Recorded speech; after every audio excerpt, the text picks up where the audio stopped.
I'm Hemant Mehta. This is Jessica Blimke. And you're listening to the podcast for FriendlyAtheist.com. Jessica recently attended the Amazing Meeting, a Skeptics conference in Las Vegas, where she had the chance to talk to a number of amazing people. For this episode, I was joined by Skeptics Guide to the Universe host and neuroscientist Steven Novella and magician Jon Armstrong. We spoke about this year's TAM theme of skepticism in the brain, how faulty your memories are, and how the placebo effect is not what you may think. Welcome to the podcast for FriendlyAtheist.com. This is Jessica Blimke. I'm coming to you from TAM2014, and today I am joined by... This is Steven Novella from the Skeptics Guide to the Universe. And I'm Jon Armstrong from my mother, I guess. Well, Jon is a magician. I am a magician. He has credentials. Yeah. He won an award once. I did win an award once. Yep. And that's all I'll say about that. Yeah, I was close magician of the year. Right. So anyway, we're here at TAM, and it's all about skepticism in the brain. Why makes that a compelling subject matter for an entire conference to revolve around just the physics of, the physicality of the brain? Yeah, I mean, it's almost redundant in my opinion. Skepticism, critical thinking. For me, obviously I'm a neuroscientist, but it's all about how our brains work. It's understanding, cognition, how we think about things, why we believe things. Ultimately, it's all about how the brain functions. Mm-hmm. So it's a natural combination. Obviously, you could focus specifically on neuroscientific topics at the conference, right. Hence the theme. But it is every year is skepticism in the brain to some extent because it's part and parcel of critical thinking. That would make a lot of sense. I was curious, the things that were amazing to me were the false memory stuff that the woman was speaking about yesterday. Yeah, Loftus. It was incredible to me because I've never really thought about that as far as how the mind works in that way, in which you can just totally, completely believe that something has happened when it's obviously not happened. Yeah. So that's in my opinion, one realization that somebody who is a skeptical, critical thinker has to some extent wrapped their head around, but the average person may not. Right. And if I try to have people walk away with just one thing, really understanding one thing, is that everything you think, feel, believe, remember, perceive is a constructed fiction of your brain. Everything. Right. And it could break down in multiple different ways. And just so you bring up the notion of false memory. Every memory is kind of a false memory in that it's not any kind of direct recording of what actually happened. Your brain constructed that memory, right? And multiple things went into that. And then every time you remember it, it reconstructs the memory and it updates the memory with what you've learned since then and what you've come to believe since then. And so it's an endless process of just reconstructing this narrative fiction that has only an indirect relationship to something that actually happened in the past. Right. So, but we don't. It's seamless to us. We don't perceive that. To us, it's just a memory, and every memory is just a memory. And our confidence doesn't even predict anything about the accuracy of those memories. But if you could really wrap your head around that takes care of a lot of nonsense, in my opinion. Right. It's funny. It's because I am far from a neuroscientist. I do card tricks, for a living, and so you've read, of course, the Neuroscience of Magic. Yeah, I have read that book, and I'm actually Sleight of Minds. I'm quite skeptical of that book, to be completely honest. As a magician, I look at that and go, I don't think they actually have it right. In a lot of ways, there's not the way that they're trying to say that magic works on the brain. I don't think that's how it works at all. In fact, I think their studies were far from completely scientific or controlled, especially when it came to the one thing where they showed Mac King doing this coin vanish, and that the mind would follow it no matter what. It's not true. He just does that move just so much better than anybody else that if they would have found someone who did it just adequately, I don't think they would have gotten the exact same results. Yeah, that's interesting. So if maybe you might be better off studying mediocre magicians than the best magicians. Yeah, and trying to deconstruct neurologically what's happening. Well, especially where the eye's going and the mind's going and how that actually plays. So I read that book, and I find the whole thing not very believable at all, honestly. But as a neuroscientist, the thing I kind of came from this conference, what I've learned so far, which I think is kind of cool, is that it seems like, when it comes to memory at least, you're just remembering the last time you remembered that thing. Mm-hmm. It's just like you're just kind of constantly building on that same. It's almost like a game of telephone in your own head. It's an internal game of telephone. Yeah, exactly. And that's amazing to me. Right, and there's just multiple. It's even worse than that because there's all sorts of ways in which it can get contaminated. Like if I tell you something, and you would just incorporate that into your memory, and it just becomes part of your memory, or people could actually shift a memory of something happening to somebody else and remember it as if it happened to them. Right. And you can actually change the subject of your memory, or you can fuse two memories entirely. It's like you mix half of the previous game of telephone with your current game of telephone, and just fuse them together and create something entirely new, or just shift the details around. But another way to look at it, again, at sort of the bottom line notions I'd like people to walk away with. One is that what you remember, think, believe is a narrative. It's a story that you tell yourself. Right. And that story is actually more important than any of the details that go into the story. The details are malleable. Your brain will happily shift them around just to make sure that the narrative is nice, one little nice seamless narrative. So when you want to know what's actually true, what's actually happened, you have to kind of deconstruct that, that narrative. And you also need to go to objective sources of information, external objective sources. That's science, right? That's why we have science. Otherwise, we're the slave to whatever narrative we're telling ourselves that day. That's fact. But do people I'm sure, have a hard time believing that? Like, you have to think you can trust your own brain. Yeah. And do you find people struggle, or they don't believe you? Like, no, I remember things fine. Yeah, I think they compartmentalize. I mean, so like if you show people an optical illusion that completely blows their mind, they're like, whoa, that totally blew my mind. It's like, yeah, that's everything. Everything is an illusion. But they just have a hard time extrapolating to like their everyday life. Yeah. And so that's the leap you got to make them. So sometimes I tell people, think of your fondest childhood memory. It's almost certainly entirely wrong in a fiction. And they just, they can intellectually maybe understand that, but they don't internalize that lesson and like really live it. It's not like a totally black or white thing. That's a lifelong quest to try to really internalize those lessons and really understand how fallible our minds are in all the various ways, and what you have to do, the process you have to go through to actually know something somewhat reliably. Yeah. I know. Do you find? I don't know. I feel like I kind of have an understanding of like how the mechanics of a sleight of hand trick work, but I still see it. Really? I have a basic understanding of things. Sure. The basic understanding is there must be something he did there that thing. Yep. Yeah. Yeah. Is that not it? It's a little more complicated. It's a trick. It is a trick. I'm pretty sure it's a trick. It's very much a trick. I'm very open about that. Like even when I perform, that's how I perform. I'm not like this. I don't disclaim it or anything. But I mean, I'm very open about the fact that this is just sleight of hand. It's like live special effects. I'm very open about that. But what were you trying to say when I interrupted you so rudely? Who knows? Nobody knows for sure what I was trying to say. Yeah. And even if I objectively probably know how you did it, I still see the thing disappear, and I'm still blown away by it. What is it about?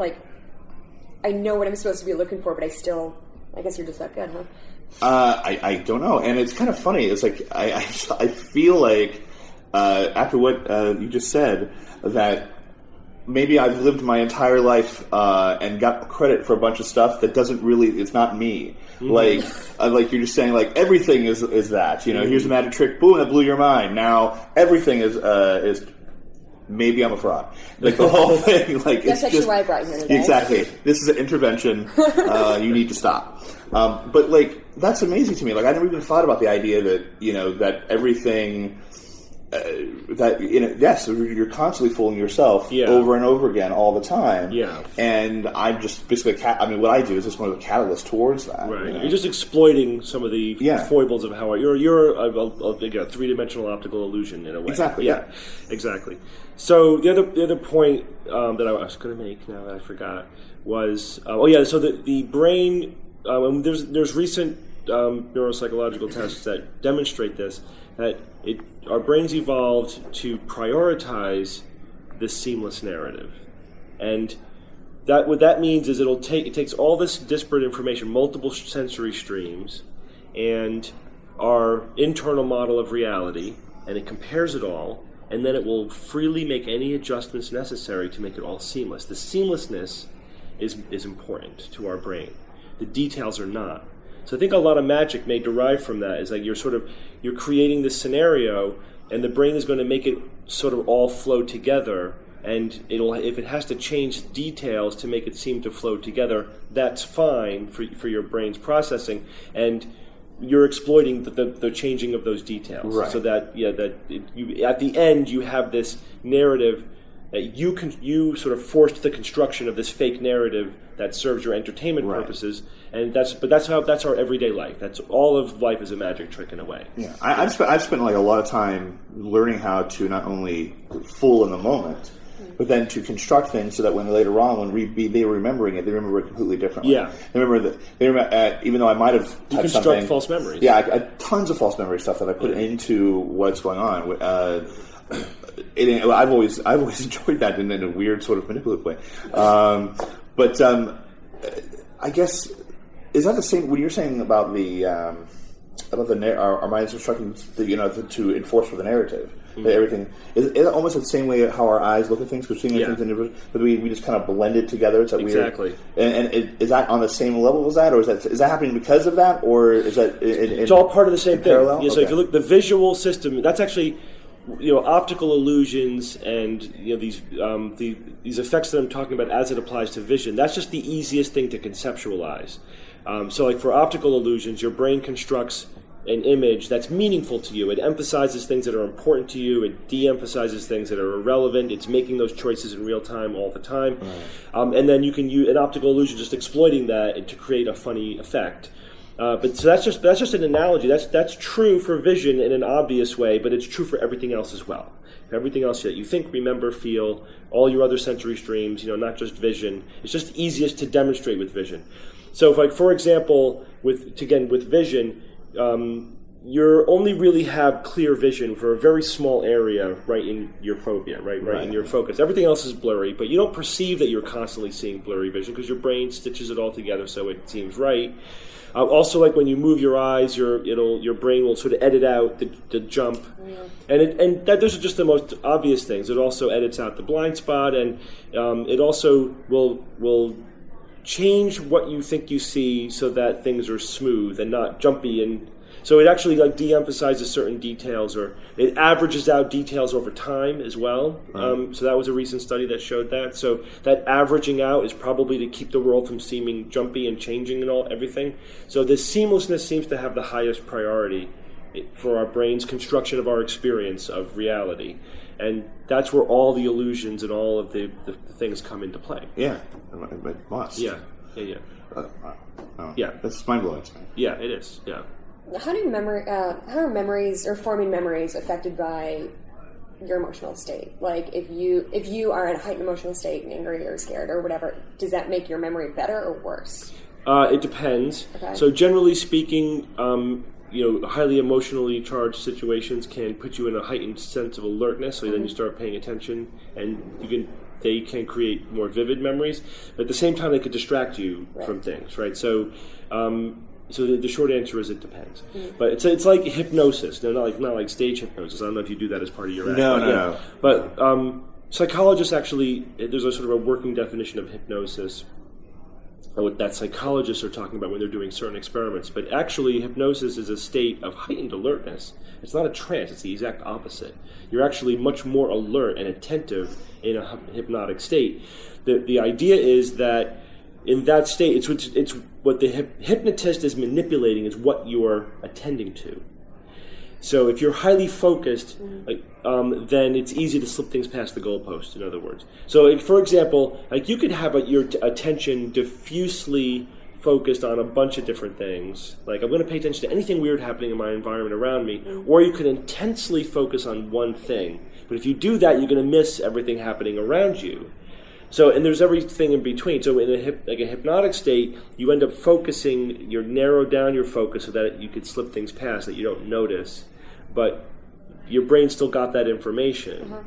So that's the post-hypnotic suggestion idea. And there's actually psychological studies that support that something like that's happening. But it's just all exploiting the vagaries of how we pay attention. Because that's another neurological phenomenon that is it's a trade-off, and it's flawed. You have to attend to some things and not others, and that changes from moment to moment. And actually, your brain is spending a lot of energy calculating what you should pay attention to. That's actually a highly demanding thing that your brain does. So hypnosis is a real... It's a thing. It's a real thing. Yeah. But don't think... I have a hard time... See, I was always had a hard time with that, mostly because of stage hypnosis. The stage hypnosis is totally different, and it's just... And that's just power suggestion? It's social pressure. People just go in. There's a lot of compliance. Absolutely. People do what they think they're supposed to do. But do people really sincerely... Like, I did a stage... I got hypnotized one time, and I was like, this is stupid. I'm just like, I know they want me to pat my head, so I'm going to. But I never, for a moment, thought I was actually hypnotized. But do people think they were? Or are they all, like, knowingly going along with... Well, how do you know? How do you know? I could tell you that what they say they think, but I don't know what they actually think. Yeah, and then there's the general levels. If you really question them afterwards, some of them would say, yeah, no, I was just playing along. Yeah. Or, I don't know, I felt like I should just do it. Yeah. And then that right there, I felt like I should do it. Oh, you were hypnotized. Yeah. Right. And so it's pretty much, if you think about it, I just said the same thing twice. Then I wonder what they'll say a year later. Their memory of it may morph into, I had no control over what I was doing. Who knows? I mean, so that just adds to the legend, Yeah. So you're manipulating the memory of what happened as well as the experience of what happened. So say hypnosis for the term, I want to quit smoking. Doesn't work. It doesn't work. No. Okay. Yeah. Well, that answers my question. Yeah. So there's that. Now you're getting to a separate area, which is the clinical applications of hypnosis, where there's a separate literature. So there's psychologists use it just to try to understand things like attention. Entertainers might use it on the stage, but you can also then ask, well, can we use it for specific clinical outcomes? Things like long-term change of behavior, it's not really very effective. It's actually pretty good for things like pain, because pain is all about attention. Right. And so that the hypnosis is all about attention. So if you could divert your attention from your pain, it helps, So that's where it's useful, because things that directly derive from attention. Right. And that is a good segue to, you were on a panel the other day and you were talking about the placebo effect. And I thought that was really interesting, because clearly I did not know what placebo effect was. Nobody does. That's okay. Don't worry about it. It's okay. Can you kind of give a breakdown about how very wrong I was? Not me personally, but... Well, there are multiple placebo effects, meaning anything that makes you think like you had a positive response to a treatment, but other than an actual physiological response to an active intervention, right? So actually some changing your biology, everything else is placebo effects. So it's lots of things. It's things like regression to the mean, meaning that you take a pill whenever you're at your most sick state. Well, where are you going to go from there? You can only get better, by definition. Yeah. If you have a variable chronic illness where you have good days and bad days, you take a treatment on a bad day. The good day is going to follow eventually. Right. So that creates the illusion that the treatment works. There's also just just hope, and the hope of being treated makes you feel better, and then maybe emotional state dramatically affects your perception and memory of your pain. So that will make you feel better.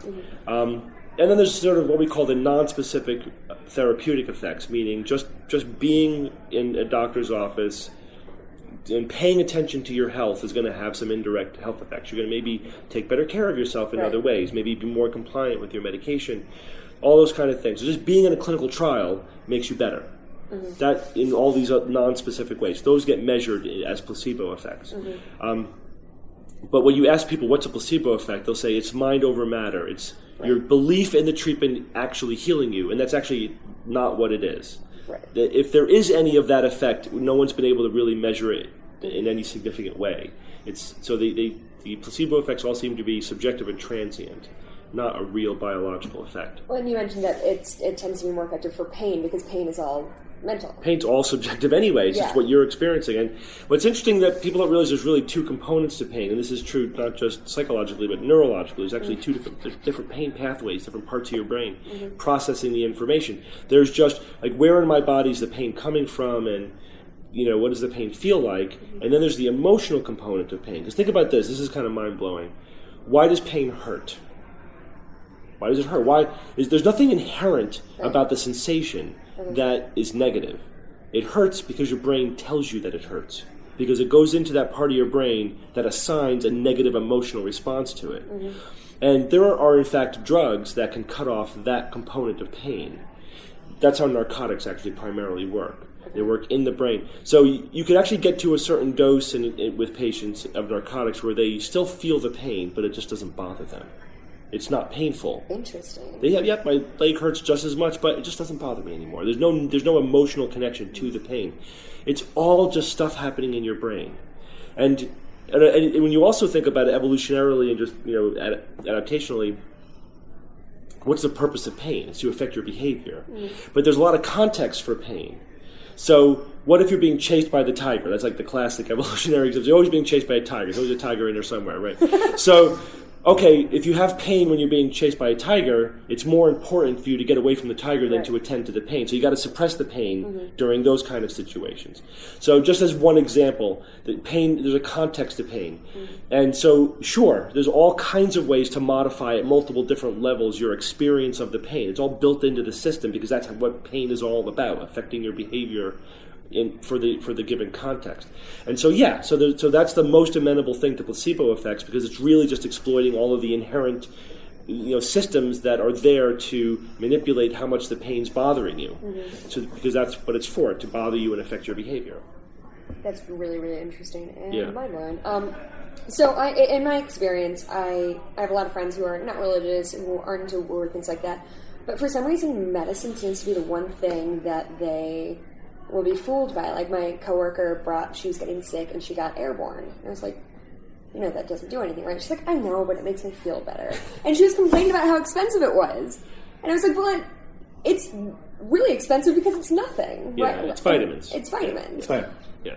But I mean, it certainly isn't going to heal her in the way that she thinks it's going to. So what is it about, even though objectively people say I know XYZ doesn't work, but this makes me feel better. Why do people play the lottery when they know they're not going to win? Right. It's, there are times when people focus on the potential for the good outcome, and other times people tend to be risk averse, and psychologists are spending a lot of time trying to figure that out. When are people risk averse and when do they go for the false hope? And I don't have any way of encapsulating all that, but in medicine people do both. They sort of avoid things that probably they don't need to avoid, like the vaccines and autism. Right. It's really easy to scare people about certain things, and they don't want to do anything that will directly harm them. But then if you hold out the possibility of hope to them, they'll take it, especially if they think there's no harm.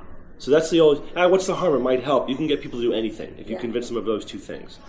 Right? Because it kind of makes rational sense in a way. But the thing with airborne is it's not harmless. You're wasting money, you're wasting time and attention and resources. And actually, if you take it as directed, you're overdosing on vitamin A. So you can't assume there isn't even any no harm to it. They actually have, I don't know if they've changed it recently, but last time we looked at it, the actual recommended dose would actually overdose you on vitamin A. So it's not, we can't assume these things are harmless. But, it's also, this is sophisticated. I mean, you need a medical education to really, really understand this. So they're exploiting scientific illiteracy or just being not an expert and desperation, and everyone wants to live forever. So it's really easy targets, And not to pile on airborne, but it might have been in your panel, they're talking about their big cell is created by a second grade teacher. Yeah. And for some reason that's better than created by a doctor who understands medicine and your body. And what is it about people who that's a benefit to them? The second grade teacher created it. That's for me. Well, is the everyman effect? Just they feel like they can relate to it because, it's not some doctor. This was created by someone like me, who's just a regular average Joe, this person is around children all the time. Kids have big germs. Then obviously this is that must work because of that. Yeah, it's a false argument from authority. They're referring to some authority, but it's not really an appropriate one. I don't know why the school teacher, why that resonates with people. Maybe that we're all still are indoctrinated as kids to respect teachers as authorities, and it's hearkening back to that. So I don't know, but it's obviously worked. It's good marketing. Yeah. Okay. I'm not sure. I completely blanked on the question that I was going to ask you guys. So I'm nailing this. I really like barbecue. Editing and post-production. Yeah, fix and post. Fix and post, yeah. It's great. So what was the subject of your talk that you did? So my talk had two purposes. One was to just help patients communicate with physicians by understanding how we think a little bit better.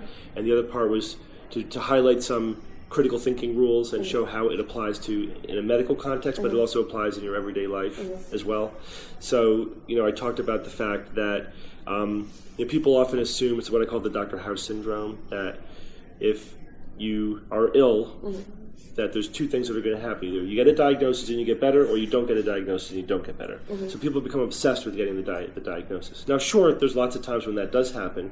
Those are two pathways that can happen, but they're not the only two. But because people think they're the only two, they focus way too much on just continually getting the $1 million workup and seeing more experts until they get their magic diagnosis. Then they'll be better. But actually, sometimes it's okay not to have a diagnosis. Sometimes the other pathway of we've ruled everything out, we know there's nothing horrible wrong, now we could focus on your quality of life and your symptoms and your lifestyle and the stuff that we can do something about. That's okay. That's a perfectly reasonable pathway, and you want to be there because you don't want to have the horrible things that we're ruling out just to have a label for it. Right. Sometimes not knowing is better than knowing it's something horrible, but it's amazing how that doesn't sit well with people. The not knowing bothers them more. Of course, that would immediately flip if they got diagnosed with a brain tumor, but that's not what but before that happens, they're thinking the not knowing is just horrible. Yeah. And they're suffering, and they're just desperate for the path out, and they think that's the path out. So, there's also hoping that they're just hoping that it's going to be something much curable, and lesser than a brain tumor. But again, that's also, they're kind of compartmentalizing, I think, too. They're thinking, what's the pathway of me getting better? A curable diagnosis that gets cured. Right. So the lack of a diagnosis becomes really upsetting to them. But there's also the diagnosis that's not curable. You ruling that out's really good. And then there's no diagnosis, or because we can't find any pathology. But we'll just treat your symptoms. And I think people have been indoctrinated against that, as if it's like there's something wrong with that, but it's fine. And so that's actually a pretty good pathway to be in. And that indoctrination you just kind of talked of, do you think literally like shows like Dr. House, these kind of medical shows, are pointing people in the wrong direction? Well, I mean, because every show is the same narrative. Right. And that narrative is person is getting worse, nobody can make the diagnosis, Dr. House makes the magical diagnosis and then cures the patient. It's never lupus. It's right. So never one time it was lupus. It was lupus. So the other thing that they get wrong is they take a very linear approach to it, because you need that for the storytelling. In reality, we just test everything up front.